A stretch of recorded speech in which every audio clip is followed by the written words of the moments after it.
Hey everybody, how's it going? So today I want to discuss a topic that Eli discusses in many of his videos and gets flack for. I think it's because of the way he explains it. I'm going to try to put a little cherry on top of the ice cream cone here. So he talks about passion a lot and how he thinks passion is stupid and a horrible thing, and shows that you don't really know what you're doing with your life when you're trying to plan your life based on doing what you are passionate about. I wanted to try and give my own take on that in this video. So I was gonna just go over to his channel and I will read the comment that I left on that video. So his video is motivation as a tech professional, career advice, and we will scroll down to my comment. I said that I meet you halfway here. I am passionate about what I do. I like saving customers money and seeing the look on their face when I'm able to do something that someone else told them was not possible. I like making money doing it, and I like solving puzzles. I am passionate about the positive outcome of my work. I am not passionate about reballing SMC chips or digging through donor boards to try and find one that is a good PCH or CPU. I am not passionate about removing adhesive from MacBook Air screen bezels. What makes me passionate about my job is that I am good at it, and being good at it allows me to make money, provide for others, and make people happy. Winning and seeing the fan spin when someone else told me that I couldn't do it makes me happy. Being really good at what you do and seeing how what you do affects other people's lives, as well as your own bank account, will make you passionate about what you're doing. So, I made the mistake early on in life of trying to do what I was passionate about, and it ended really badly. I was so stupid as a teenager. I wanted to be a loudspeaker engineer, but I didn't know what that meant. So I wanted to be the type of person that was able to figure out why Ogg Vorbis is better at compression than MP3, or why this loudspeaker sounds differently or better than this loudspeaker in these ways. So I thought that was an audio engineer, and because I'm an idiot, I didn't realize that audio engineer, when used that way, even though technically those two things make audio, means someone who records music for a living or deals with live sound for bands and stuff like that. So I ended up getting an internship at a studio, which is actually the wrong job. But I was also passionate about that. I was really excited to know why two different albums by a band that I like sound completely different from one another. Before that, I really thought in my head that they just put, a left microphone or right microphone up in the room, and when they want to have special effects, there's just a magical special effects button. There's a lot that goes into why one album sounds different than another. And while I worked at a studio in the Film Center building and also at Avatar Studios over the course of 2 years, I learned more than most people will ever want to know in their lifetime about why one record can sound different from another record. Now, this is something I was very passionate about. However, I was also horrible at it for a number of reasons. So first is, in order to be good at that job in 2006 or 2010, as opposed to the 50s and 60s, you're kind of expected to have a little bit of musical knowledge. Like, what is the bridge? What is this? Is this in key? Is that in key? There's a lot of little things where if you're a musician, you don't need to be an audio engineer to be a musician, but you really should have some musical understanding in order to be, or musician's mindset in order to be a good audio engineer and work with clients. And I was not a musician at all, so it was really weird working with clients. But above all, I wasn't particularly good at it, even though I was passionate about it. I mean, let's just be real. I could listen to my demo reel from back then. I wasn't good at it.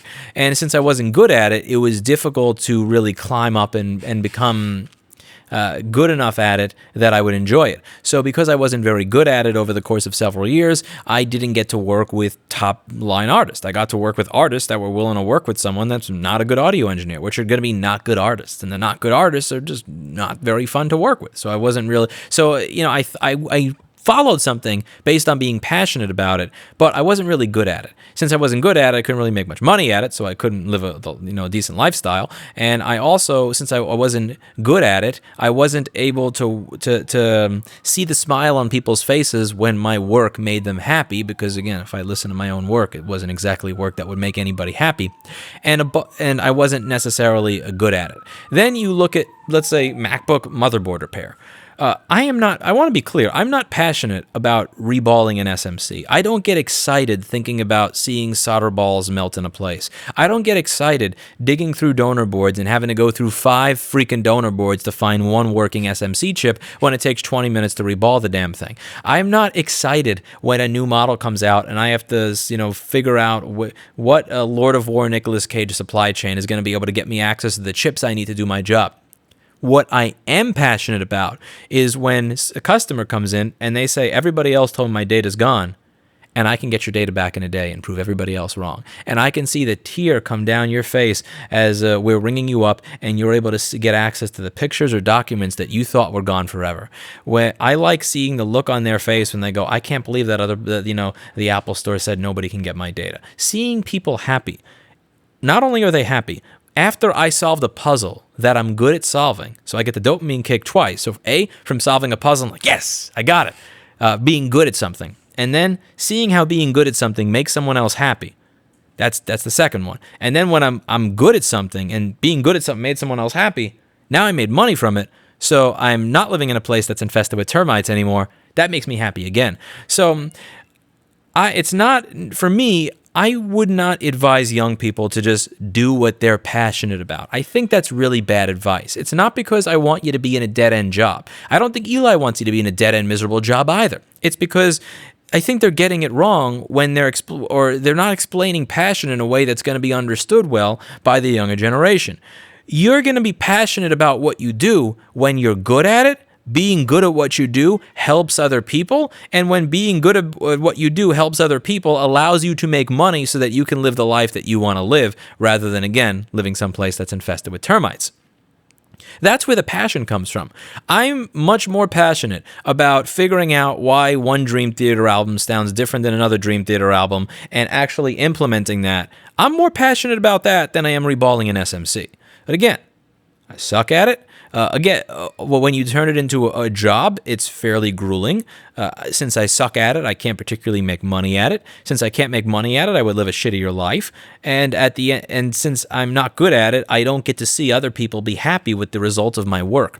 So I think when framing passion, I think you should frame it not in terms of I want to figure out how to get a job making money doing a thing that I like, so much as I want to figure out how to make a living doing something that I'm good at, where the results of doing something I'm good at make the world a happier, better place for the people in it. Because that is, in my opinion, the real passion that's going to get you through the bad days in life. Because again, if you are only doing the job because of passion, when let's say you're an audio engineer, if you're only doing it because you like recording good music, but now because it's your job, you have to record god-awful garbage music for 1 or 2 years in a row for horrible artists, you're going to hate it. What's making me passionate about what I do, it's not the reballing of the SMC. It's not the running the jumper wire under the chip without it moving over to the next effing ball.